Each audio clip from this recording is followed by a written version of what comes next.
Hi, and welcome to the 20th edition of LALIFF, the Los Angeles Latino International Film Festival. My name is Jorge Molina, and I'm the programming coordinator of the festival. After an incredibly challenging year globally, we couldn't be more excited to be back with this hybrid festival of virtual and in-person screenings with an incredible offering of films, music, art, and much more. And I'm very happy to be joined today by Mariem Pérez Riera, director of the amazing documentary Rita Moreno, Just a Girl Who Decided to Go For It. Hi, Mariem, welcome. Hi, nice to be with you. Thank you. Yeah, no, of course. I'm very excited to have you here. I love this movie. And I have a lot of things I want to discuss with you. So let's just jump ahead. Sure. So I'm always curious with single subject documentaries, what's the thing that makes you say, oh, this person would be a great subject for a documentary, or like this person deserves to have her story told? And I'm curious, what was it for you that moment? Like, what was the inception? Was it something that came from you? Was it something that came from Rita? What was the initial idea for this? So the initial idea came from Brent Miller, who's the Mm-hmm. producer of this documentary, and he's a producer also of One Day at a Time, Mm-hmm. the show that Rita for Netflix that Rita was part of, and he couldn't understand why there wasn't a documentary on Rita yet, so he wanted to make one, and so it's his idea. I'm one of many who pitch for Mm-hmm. this documentary. And in terms of my view into why I think it was important to show her story, I think it has to do with, first, because she's a woman who has gone through so much that I think it's worth telling her story, but also as a woman, as a Puerto Rican, as an immigrant woman from what we call minority, and so her story is amazing. She has gone through so many different things in her life that it can show what it is to be a woman and what it is to be an immigrant in this country. Yeah, she embodies it may be a line in the movie. She embodies the American dream in such a like perfect, Mhm. concise way. So Exactly. yeah, that's a perfect way. And I mean, in a similar way, so once you're in the job, what do you like come in knowing like the parts of her life you want to address, or like the issues surrounding it, and kind of like tackling specific areas in particular? Or do you just let the cameras roll and kind of like let her do her thing, her telling her story, bringing the people around her, and then create a narrative around it? Or so yeah, how did you thread all the different aspects that like probably came to be? It's a little bit of both. Yes, I had a very specific guideline that I wanted to focus on, and through that, then the topics I can. There were specific topics that I wanted to make sure that were part of the documentary, but I also wanted to show her the way she is. So that's why we wanted to follow her around, and that's why we see her in different places in LA while she's shooting her her on set of One Day at a Time, but also in New York City, in her house in Berkeley. So it's a little bit of both because, of course, in the editing room, that's where the script actually comes together, and it was a long way to get there. But yes, I had something that I wanted to show, and that's why the people that I interview are there, because of the topics that I wanted to create, and each of them are there because of that as well. How long was the shooting process? Like In, what? I, we were following her throughout a whole year, but of Mhm. course not every day. We Yeah. shot basically, I think we would 20 days total Okay. between different interviews. We interview her three different times, between all the other interviews that we had her, following her around. We went with her to different places. Yeah, and I mean, I can only imagine the amount of footage that you know had There's in a the lot beginning. that is not there too. Yeah, yeah, and I want to ask a bit about that later on. But you said that you had very specific topics that you knew you wanted to ask about or like tackle. Can you talk a little more about like what those topics were and like how did you, yeah, approach shaping those? Yes, I wanted to, of course, I wanted to show what it was to be an immigrant, especially a Puerto Rican immigrant in that time. So that was one of my main topics, but also all the sexual harassment as a woman and as a woman in Hollywood, what that means to be a woman in Hollywood, especially at her time. But I think it's still a little bit of the same. So I wanted to show that as well. I wanted to show also um, the theme of feminism. What does that mean, and what does that mean now? And for example, we have people like Eva Longoria, who's there because I want her to show her experience also as a Latina woman in Hollywood. And although she doesn't have to talk about Rita's experience with herself, we can tell that those are the same.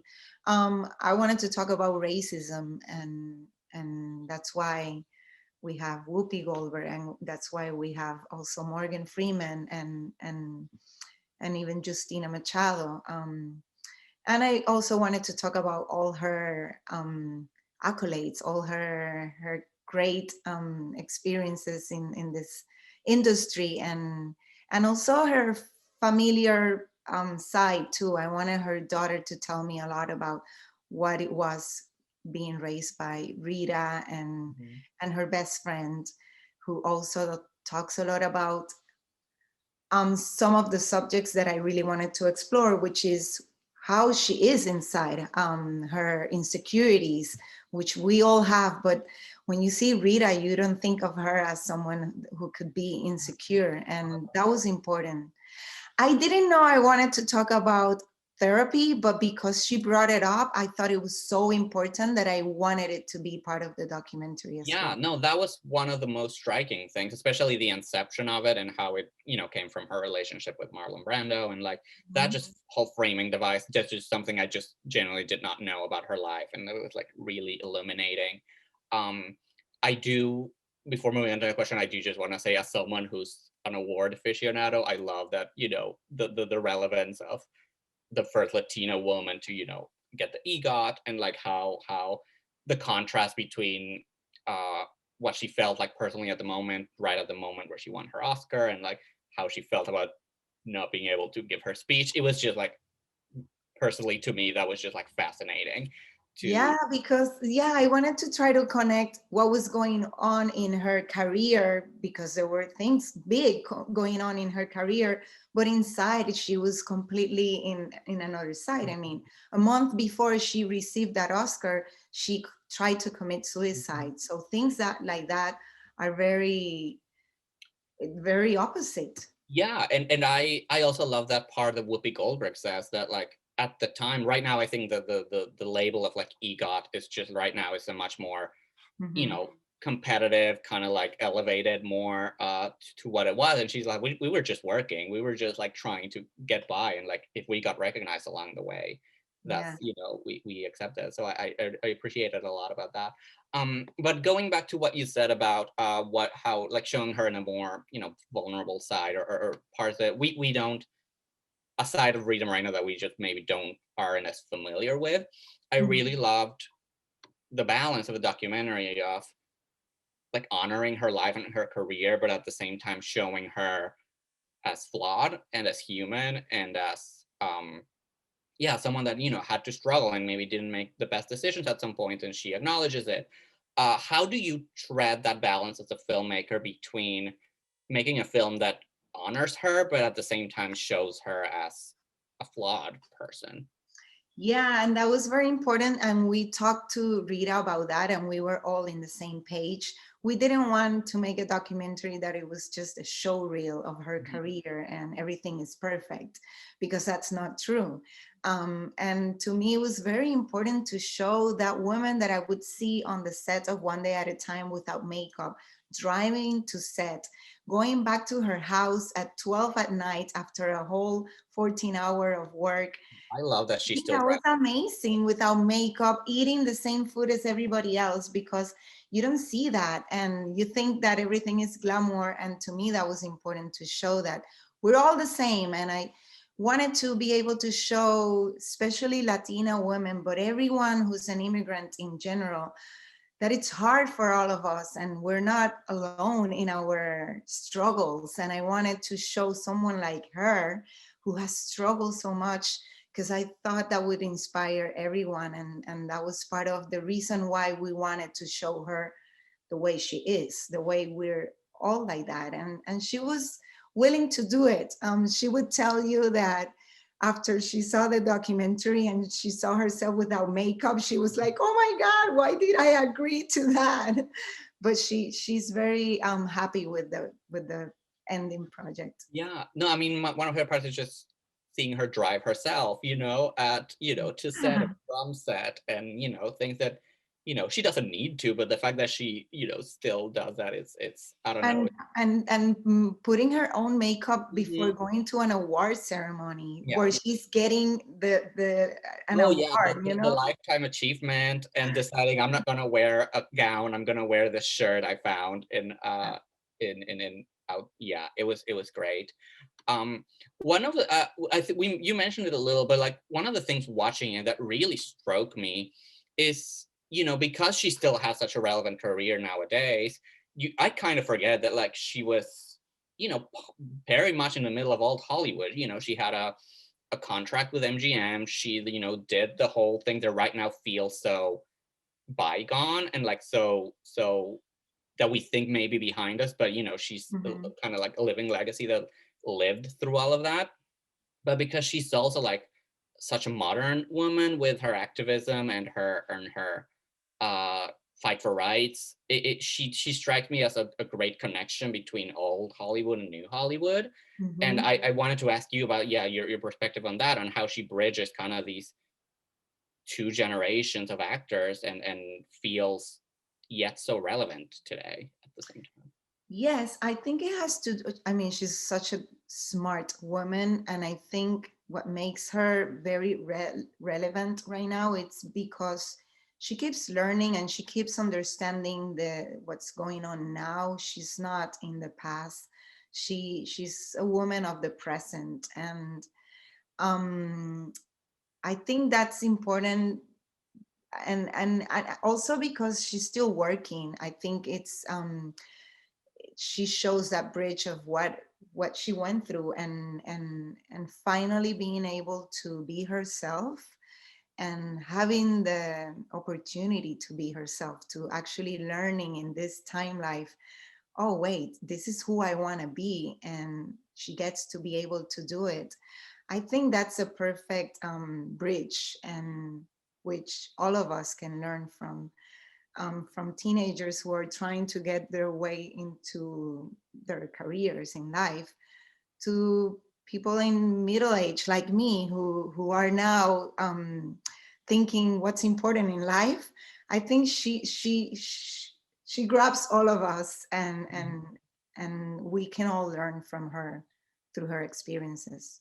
Yeah, completely. Yeah, that was really striking to have someone it's rare for someone with such a long career that still feels so relevant and of the day, and that Mhm. her new roles keep like showing new sides of herself, and I can't wait to see what she just does next, which is rare to say of someone, over 80, and Oh, that's she's thriller. turning 90 Yeah, in December. that's Yes. right. Yeah, because yeah, I honestly cannot wait to see what else she does. Mhm. Just to wrap up a little, we mentioned that you shot for in a period over a year. You had 3 long interviews. Like, I bet there was so much that was left on the cutting room floor. Do you have any favorite either anecdotes or pieces of footage that you just couldn't fit into the movie that you wish you could have, or that have a special meaning to you that they just couldn't fit in the narrative? I would say that the only thing I couldn't fit in the movie, and we tried to put it in so many ways and we just couldn't. It was just to show more of the regrets that she has had, and it's there's one in particular, which is that she never saw her brother again. And we kind of say it in the beginning of the movie, and that's it. We don't touch that topic much more because it's a sad topic for her. But I think it's so important to understand even where she comes from and what she had to carry all her life. It was her little brother who she never saw again ever, and her father too. She didn't see him. She saw him once more, and that's it. So those are things that are important in the psychic of someone, and and that would be the only thing that I we didn't touch. Of course, there's a lot of people that we interview that aren't part of the Mhm. documentary. We were never able to focus more on her music career or in her Broadway career, because we would have to have a 2 hour and a half Yeah. documentary to do that. But we tried to me, the most important thing was to have a sense of who she is as a woman, and so that when you finish watching this documentary you can tell, oh, I now know who Rita Moreno Yeah. is as a human being. And so to me that was more important than showing all her career. It was for everyone to be able to know Rita. Yeah, no, and I think that's very successful, and it creates such a complex, nuanced portrait. But like you said, yeah, there's so much that it's amazing that there's so much more of her career that you couldn't do. Maybe in 10 years, with the 10 years that passed, you can do a part two of, Yeah. with all the things that she'll be doing. Great, yeah. And I do want to thank you for including the Muppets clip, because that is one of my favorite Right, oh my things. gosh, she's amazing in Yeah, there. she's incredible. I revisit it like regularly. Yeah. Um, well, that's all the time we have. So thank you so much for joining us. Please rewatch this movie as many times. It'll be out on June 18th, correct? Hmm. Yes, in theaters, Great, yes. in Oh, theaters. So after you watch it at LALIFF, go ahead and watch it in the theaters. It's a great piece of filmmaking. So congratulations again. thank So thank you, Mariam, again for being here, and all of you for watching. There's still so much more to enjoy in this year's LALIFF, so please go to lalif.org to check out this year's program of features, shorts, episodic, music, arts, master classes, and many other things. And please, you can also stay updated by following us in our social media. So see you soon, and thank you again, Mariam. thank you.